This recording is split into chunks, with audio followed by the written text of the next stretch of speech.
नमस्कार जंटू में स्वागत आपका। मैं हूं योगेंद्र। आप देख रहे हैं बड़ी खबर। और बड़ी खबर में हम बात करेंगे ईरान, इजराइल, अमेरिका तनाव की बात, क्योंकि युद्ध फिलहाल रुका हुआ है लेकिन तनाव कायम है। और तनाव की स्थिति यह है कि जिस स्थिति से एक दूसरे के खिलाफ कमेंट्स आते हैं उससे तो लगता है कि कभी भी सीज फायर टूट सकता है। आपको ध्यान होगा कि पिछले वीक की नेतन्याहू ने तो ये बात कह भी दी थी कि ये युद्ध विराम किसी भी वक्त खत्म हो सकता है, समय से पहले, यानी कि तल्खी कायम है। लेकिन एक उम्मीद है दुनिया को।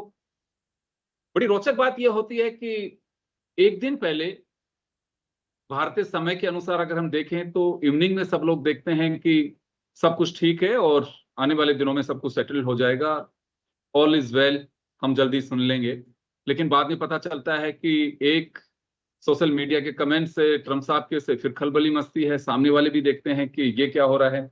अब जो पॉइंट आकर के रुक गया है यूरेनियम और हॉर्मुज। हॉर्मुज स्ट्रेट वो एक पहले भी मुद्दा था, लेकिन अब मुद्दा इस वजह से बन गया है कि ईरान चाह रहा है कि टैक्स दे करके जाएं, जो मेरे अपने राष्ट्र हैं उनको मैं फ्री जाने दूंगा। अमेरिका कहता है कि आप पैसे नहीं देंगे, उनकी अपनी नाकेबंदी है कि वापस जाइए। ये बड़ी ऐसी स्थिति है। और समुद्र के अंदर आप अंदाजा लगा सकते हैं कि कोई छोटी बात नहीं थी। जहाज भी जो निकल के जाते हैं कोई छोटा मोटा नहीं है कि चले आप बैक लेके यू टर्न करके निकल करके चले गए। उसको भी काफी एक स्पेस, 1 किलोमीटर में से घूमने के लिए जगह चाहिए होती है उसको। तो ये विवाद चल रहा है यूरेनियम को लेकर के। अलग अलग बात आ रही है। ट्रम्प साहब कभी कहते हैं कि ईरान राजी हो गया है कि वो दे देगा, कभी कहा जाता है कि कुछ प्रोग्राम्स को लेकर के उसमें कंसिडर कर लिया गया है और ये आगे बढ़ा सकते हैं, इतने साल के लिए बैन रहेगा। खैर, अब तक जो स्थिति बनी हुई है और क्या भविष्य इस सीज फायर और इन टॉक्स का लगता है, उसको लेकर के हमारे अनुभवी जो पैनलिस्ट हैं वो हमारे साथ में जुड़े हुए हैं। गौरीशंकर गुप्ता साहब हैं, पूर्व आईएफएस हैं। लेफ्टिनेंट जनरल एसपीएस कटेवा साहब हमारे साथ हैं। एयर कोमोडोर चंद्रमौली साहब हमारे साथ में हैं। सभी का स्वागत है। मैं गुप्ता सर आपके पास में आना चाहूंगा, इतना सा जानना चाहूंगा आपसे कि होर्मुज अभी ऐसा पॉइंट बना हुआ है जिसके ऊपर क्या आपको लगता है कि केवल एक होर्मुज ही ऐसा है जिसकी वजह से ये युद्ध के बीच गतिरोध जो बना हुआ है ये केवल इसी पे आके टिक गया है और यूरेनियम पे? इसके पीछे की वजह कुछ और भी आपको लगती है कि केवल ये तो एक दिखावे वाला पॉइंट है ये भी, लेकिन वजह कुछ और भी है? नमस्कार योगेंद्र जी, नमस्कार हमारे दोनों को, पैनलिस्ट को और आपके सभी दर्शकों को। देखिए, जो ट्रम्प की जो स्टाइल है, जो डिप्लोमेसी थ्रू एक्स जो करते हैं ट्विटर से, उस डिप्लोमेसी ने एक्चुअली हर चीज को बड़ा कॉम्प्लिकेट बना रखा है।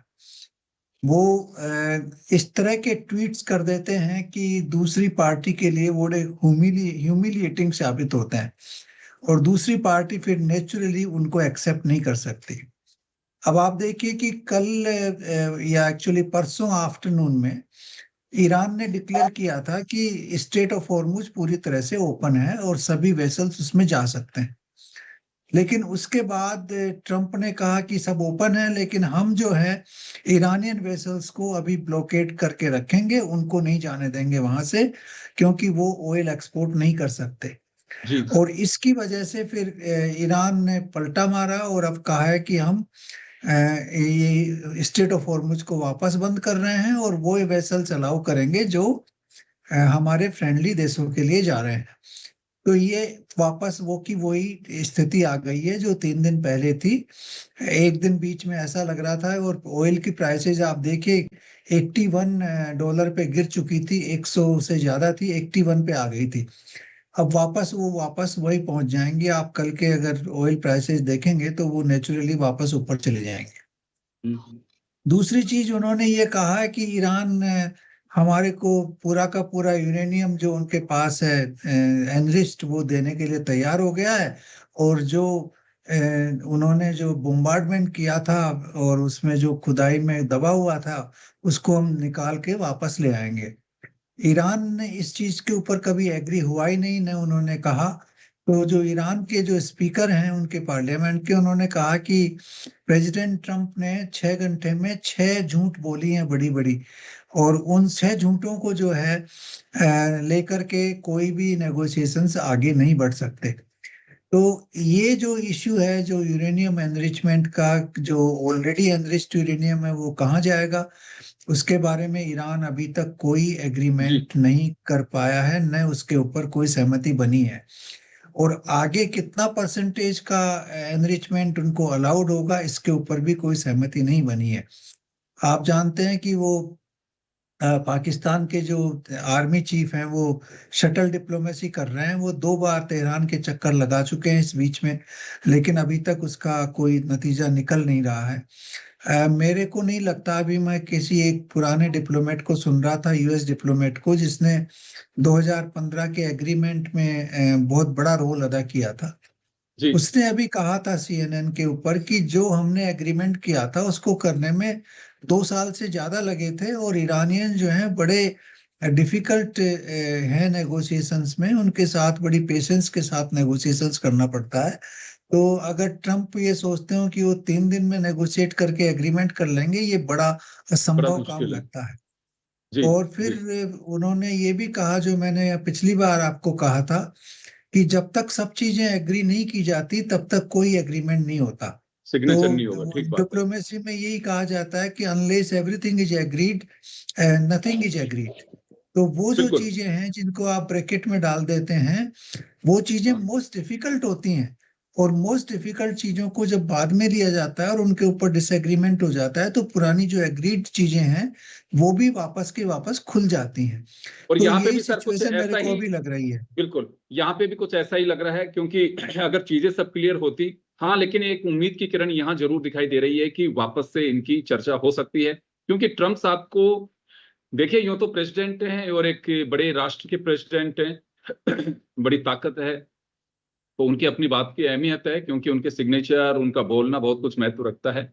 और ये अमेरिकन भी जानते हैं कि किस बात पे कितनी बार उनसे झूठ बोला जाता है। तो वो मुझे लगता है कि उनका एक आदतन भी इनसे कहें तो कोई अतिशयोक्ति नहीं होगी। मैं कटेवा सर आपके पास आना चाहूंगा।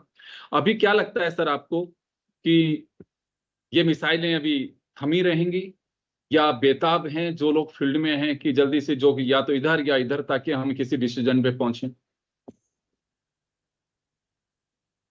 देखिए योगेंद्र जी, मुझे ऐसा लग रहा है कि जैसे मैं पहले भी आपको बता रहा था कि एक ट्रम्प साहब एक ऑनरेबल एग्जिट ढूंढ रहे हैं और वो उसी की तलाश में है।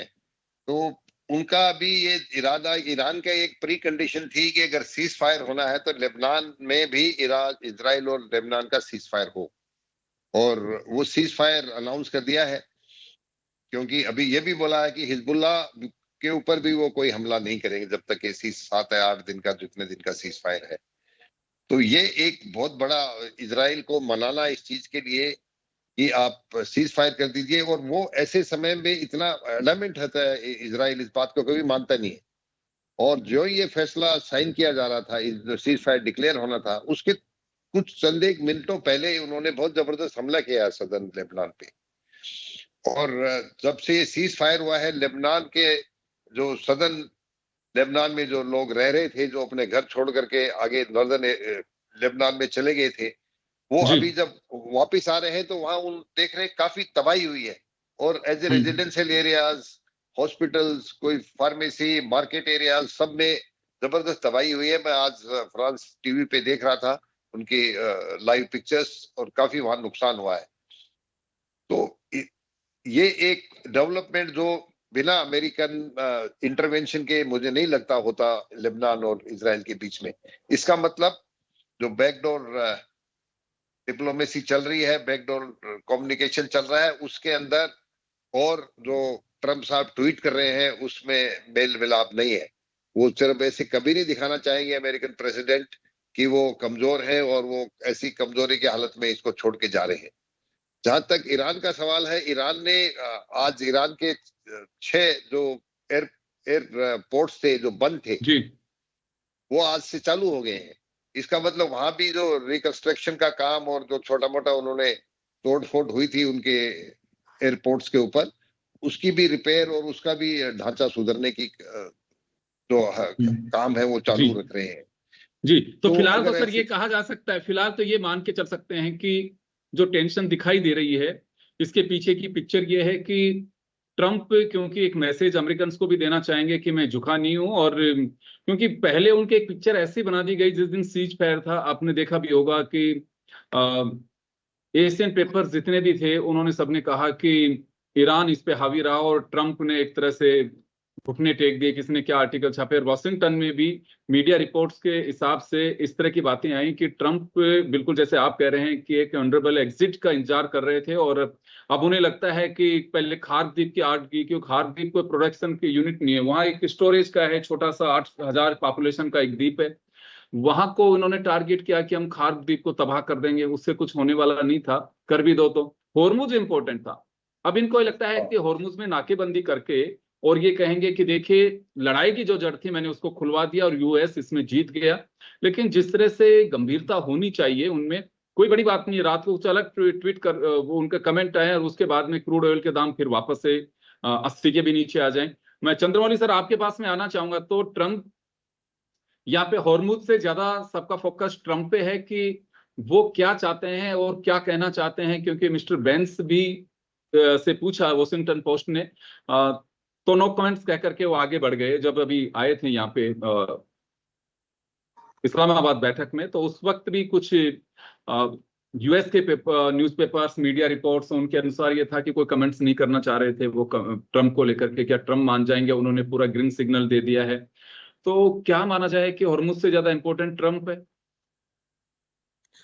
जय हिंद, आप सही बोल रहे हैं, और मैं वहीं से शुरू करता हूं। जैसे जनरल साहब ने कहा कि ऑनरेबल एग्जिट अगर वो ट्रम्प सोच रहे हैं, तो ये पूरा खेल ट्रम्प का है, जबकि उनके एडवाइजर्स उनको कुछ कहते हैं, वो एडवाइजर भी नहीं मान रहे क्योंकि वो जिद्दी इंसान है और एग्जिट भी नहीं करना चाहता है।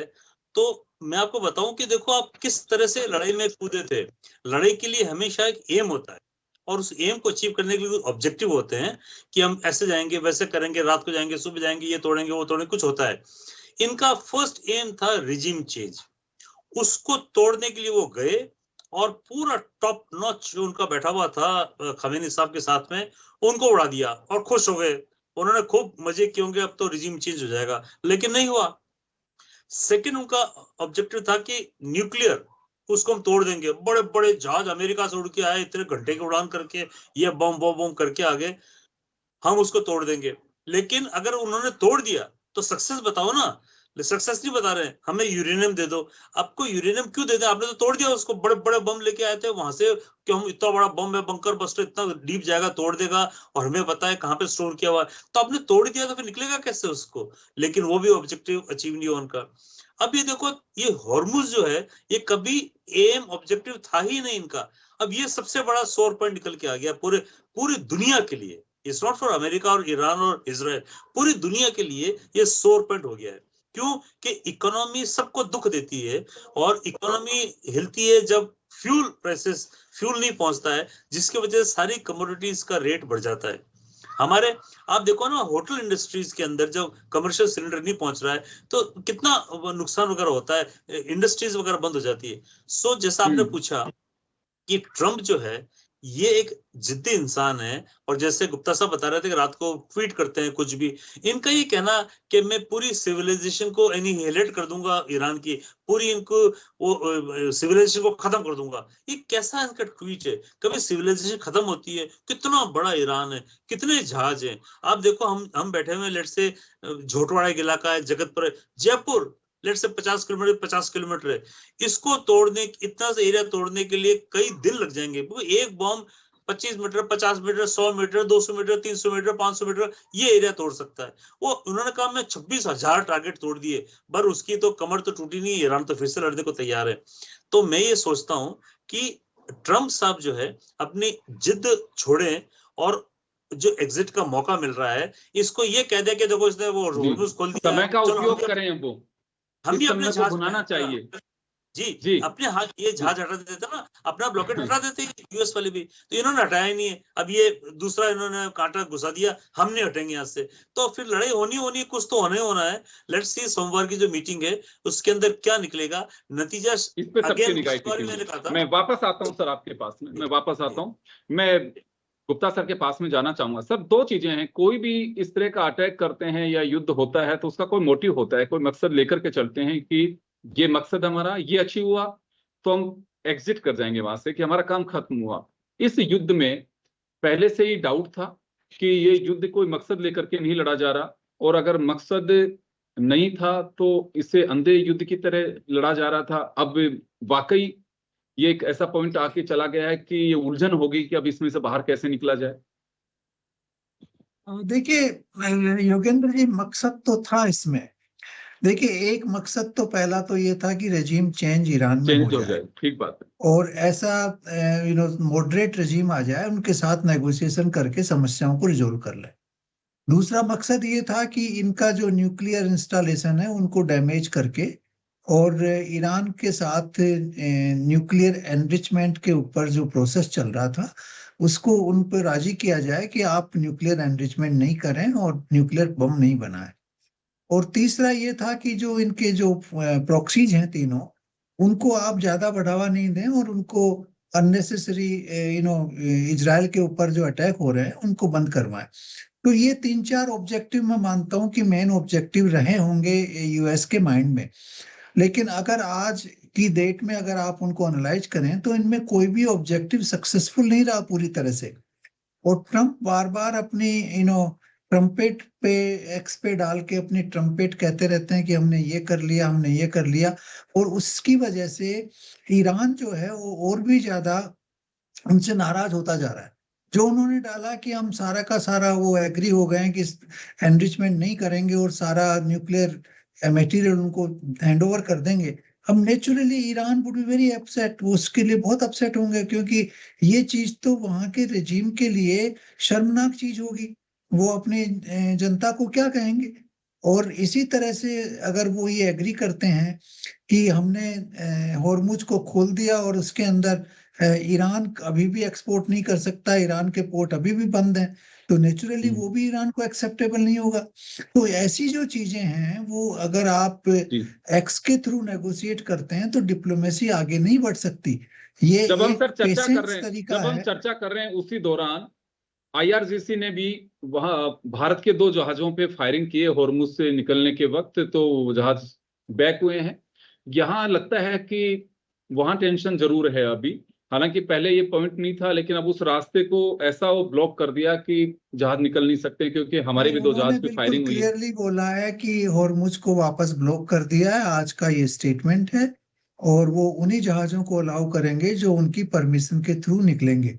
तो ये जो पिछले 2 दिन का जो स्टेटमेंट था जिसमें लग रहा था कि खुल गई है हॉर्मुज, वो नहीं खुली है, वो गलत है। और ये प्रेशर उन्होंने अमेरिका के ऊपर प्रेशर डाला है कि आप हमारे जितने भी बंदरगाह हैं उनको छोड़ें और उनसे हमें ऑयल एक्सपोर्ट करने की परमिशन दें।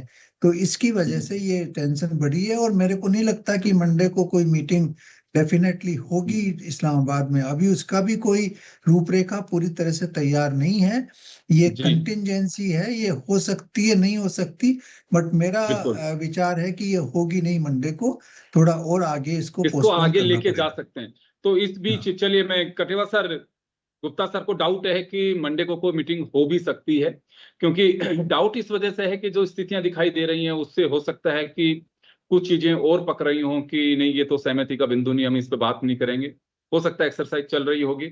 आपको क्या लगता है? लेकिन इस बीच जो परिस्थितियां बनती जा रही हैं कि वहां से निकलने नहीं देंगे, क्योंकि देखिए अगर ईरान निकलने की भी ब्लॉक करता है, निकलने भी दे रहा है जहाजों को, तो आगे अमेरिकन उसको रोकने की कोशिश करेंगे। तो ये एक ऐसी परिस्थितियां बन गई कि अब पहले चर्चा इस पे होगी कि चलिए युद्ध विराम के साथ साथ उस पे तो चर्चा होगी, पहले इस पे कुछ करिए। और अगर हॉर्मुज पे इन आउट अगर फ्रीली ट्रेड होगी पहले की तरह ही, तो क्या वाकई युद्ध का यही मुद्दा है? इस पे सहमति बनने के बाद में से सब आउट हो जाएंगे या फिर भी कायम रहेंगी चीजें? देखिए योगेंद्र जी, सबसे बड़ा प्रॉब्लम अभी ईरान के लिए है, हॉर्मुज को उन्होंने ब्लॉक नहीं कर रखा। ब्लॉक को वो खोलने के लिए तैयार है, खुल भी देंगे अमेरिका, परंतु जो गल्फ ऑफ ओमान है वहां पे उनका जो वेसल्स आए हुए हैं नेवी के, ईरान चाहता है कि वो वेसल्स वहां से चले जाए, क्योंकि अगर उन्होंने खोल के परमिशन भी दे दी कि आप जाइए, फिर भी वो उनका जो खतरा है वो वहां पर मंडराता रहेगा, क्योंकि कितनी नजदीक ईरान के पोर्ट्स के कितनी नजदीक उनके नेवल वेसल्स आ गए हैं जो ऑलरेडी आर्मामेंट के साथ फिटेड हैं। और एक दूसरी बात है कि अभी जो आप बता रहे थे कि भारतीय उन पे फायर कर, आज ईरान ने ये बोला है कि हॉर्मुज स्ट्रेट बंद कर दी गई है, क्योंकि जो फ्रेंडली वेसल्स ये भेज रहे हैं उनको यूएस जाने देगा, और ईरान के पोर्ट से कोई भी वेसल जो जाएगा उसे अमेरिका नहीं जाने देगा। इसका मतलब ईरान का एक्सपोर्ट ऑयल का बंद कर देगा। तो ईरान ने आज जो बंद करके बोला है कि किसी भी देश की कोई भी जहाज यहां से नहीं जाएगी। तो सबसे बड़ा मुद्दा है कि अगर जो नेवल जो यूएस की नेवी आ गई है इतनी नजदीक हॉर्मुज स्ट्रेट को ब्लॉक करने के इसका बहाना बना करके, वो शायद ऐसी जगह आए हैं कि वो परमानेंट वहां उस जगह के पर उनको बेड़े वहां रहना चाहते हैं, जिस तरह से यूएस की बेसिस अरब कंट्रीज में है। और ईरान ने बार बार बोला है कि आप जो ही हमारी ट्रीटी होगी तो आप यहाँ से, जो आप पहले नहीं थे, आप यहाँ से वापस चले जाइए। और ये अगर मंडे को मीटिंग होती है तो इसमें ये एक बहुत बड़ा मुद्दा होगा। अगर वो वहां टिके रहेंगे, चाहे वो जाने दे, पर जाने तो दे रहे हैं, फिर भी वो जब चाहेंगे तब बंद कर देंगे और वो दखल अंदाजी करते रहेंगे, सर्वेलेंस करते रहेंगे, और जो पूरी की पूरी मतलब कुछ ना कुछ चीजें चलती रहेंगी जिससे एक तनाव कायम रहेगा, जिसे हम परमानेंट शांति बहाली नहीं कह सकते। हाँ, ईरान के पोर्ट्स हैं, उनको उनके ऊपर वो कभी भी दखलंदाजी करेंगे, कभी भी फायरिंग करेंगे, कभी भी डोमिनेट करेंगे, और उनके बिना बोले हुए वो वहां से एक्सपोर्ट और ईरान इसे बर्दाश्त करेगा नहीं। तो चले, मैं चंद्रमौली सर आपके पास में आना चाहूंगा। किसी भी युद्ध के बाद की जो स्थितियां बनती हैं, क्या पोजीशन होती है कि तनाव पूरी तरह से खत्म होने के बाद एग्जिट हो जाते हैं, या भविष्य की चिंताओं को लेकर के जो पहले सिचुएशन थी वो तो नहीं रहेगी, अपनी गार्ड्स लगाएंगे, कुछ भी करेंगे, गार्ड्स से मतलब अपने डिफेंस को डिप्लॉयमेंट होगा, कुछ भी होगा, ये पोजीशन होती है इसमें, या बिल्कुल पहले जैसी स्थिति पे ही सबको आना पड़ेगा? देखिए, अगर डी एस्केलेशन होता है और दोनों तीनों पार्टियां कहती है कि अब युद्ध नहीं होगा, मतलब हमारे जो एम्स हैं वो अचीव हो गए हैं, तो डी एस्केलेशन मतलब 5 दिन 7 दिन के अंदर सब अपनी अपनी जगह चले जाते हैं, तो ये 50,000 सैनिक इनके जो बेड़े जहाज के आए हुए, ये सब वहां से निकल के चले जाएंगे, स्ट्रेट ऑफ हॉर्मुज खुल जाएगा, सब कुछ हो जाएगा। लेकिन वो स्थिति अभी आई नहीं है। लोगों को लग रहा था कि अब आ गई है। जैसे जनरल साहब ने बताया कि 6 एयरपोर्ट है, उन्होंने क्या किया कि ओवरफ्लाइंग की परमिशन भी दे दी थी ईस्टर्न साइड में, वेस्टर्न में नहीं दी थी, क्योंकि तेहरान नॉर्थ वेस्ट में है, इजराइल के अटैक उधर से हो सकते हैं। इनका हमारे ईस्ट में जो भी हैं, यानी कि टुवर्ड्स पाकिस्तान की तरफ, वो एयर स्पेस यूज कर सकते हैं। तो उनके रडार से जो ट्रैक किया हुआ है, ओनली फ्यू जहाज, तो 4-5 जो जहाज थे वो क्विकली वहां से निकल के चले गए, क्योंकि अभी भी एरिया हॉट माना जाता है, कभी भी कुछ भी हो सकता है, कभी भी कुछ भी। तो ये हालत अभी है, और डी एस्केलेशन जब होगा तब तो पूरी दुनिया के को पता चलेगा। अब तो अमेरिका वहां से निकलेगा, ईरान अपनी रिपेयरिंग शुरू करेगा, इजराइल कहेगा मैं तुम्हारे पर अटैक नहीं करूंगा, तब होगा। वो बहुत लंबी चीज है, जैसा आपने बताया कि काफी टाइम लगता है इसको ईरान को समझाने के लिए। इतना जल्दी मानो वो कहेगा कि तुम रिपेयर के पैसे दो, दोबारा अटैक नहीं करोगे, हमने ये सब चीजें अड़ा रहेगा। कोई भी मीटिंग वगैरह कभी भी होती है उसमें अड़ा रहेगा। तो ये डी एस्केलेशन के लिए अभी लगता नहीं, क्योंकि इतनी ज्यादा फौज अमेरिका ने बिठा रखी है वहां पे, वो प्रेशर मारेगा ईरान पे, ईरान प्रेशर झेलेगा नहीं, वो तो अपना कायम रहेगा। इस वजह से कुछ टाइम और ये जो ताकतें हैं ये बनी रहेगी, इस वजह से मामला हॉट रहेगा। डी एस्केलेशन इतना जल्दी नहीं लगता है मेरे को। बिल्कुल, सभी को संदेह है कि जो आने वाले दिनों में जो मीटिंग होगी, जिसे सोमवार को अपेक्षित माना जा रहा है, उसमें संदेह है। अगर हो भी जाती है तो उस निष्कर्ष तक नहीं पहुंचेगी जिसको लेकर के लोग ये मान बैठे हैं कि हाँ बिल्कुल अब पूरी तरह से युद्ध थम गया। हाँ, टाइम पीरियड अभी सीज फायर का बढ़ाया जा सकता है, इसमें कोई डाउट नहीं है। उधर इजराइल लेबनान की जो वार्ता है उसमें कोई डाउट अभी दिखाई नहीं दे रहा है, क्योंकि लेबनान में लोग वापस अपने घरों को लौटे हैं, वो अपनी पिक्चरें देख रहे हैं कि क्या स्थिति बना दी है। वहां जरूर कुछ स्थितियां बनी है, लेकिन इम्पैक्ट एक का दूसरे पर जरूर आएगा। अगर इधर सहमति नहीं बनती तो उधर भी बम्बारमेंट वापस से होना है, क्योंकि यह युद्ध एक दूसरे के साथ में जुड़ा हुआ है, एक दूसरे का मकसद जुड़ा हुआ है। तो इजराइल अपना सेफ पॉइंट लेकर के चलेगा, क्योंकि उसका सबसे जो बड़ा टारगेट है वो हिजबुल्ला है। हिजबुल्ला को खत्म करने के लिए आपको लेबनान से अटैक करना होगा। दोनों के मिले हुए हैं, एक संप्रभु राष्ट्र है, लेकिन दूसरे का कोई अस्तित्व नहीं है, लेकिन वो उसको शरण दे रहा है और उसको कहना है कि नहीं, ये तो किसी भी चर्चा में होगा तो हिजबुल्लाह साथ में होगा। खैर इस पॉइंट पे भी कोई बात अभी अटकने वाली नहीं लग रही, लेकिन फिलहाल तो यही कह सकते हैं कि होर्मुज के साथ में क्या रास्ता निकलता है, क्या वार्ता से पहले, इसमें एक दिन पहले जो स्थिति बनी थी वह बनेगी, या वार्ता होने के बाद ही इसमें कोई स्थिति बनेगी। लगता है कि टकराव इस पॉइंट पे है, लेकिन कुछ न कुछ सुलह जरूर हो सकती है, क्योंकि बहुत बड़ा एक इश्यू नहीं है कि आप जाने देंगे और रोकेंगे। खैर, लेकिन जब तक सुलह नहीं होती है तब तक एक बड़ा इश्यू है, क्योंकि इससे दुनिया प्रभावित हो रही है। सभी का बहुत बहुत शुक्रिया। बड़ी खबर में इतना ही, दीजिए इजाजत, नमस्कार।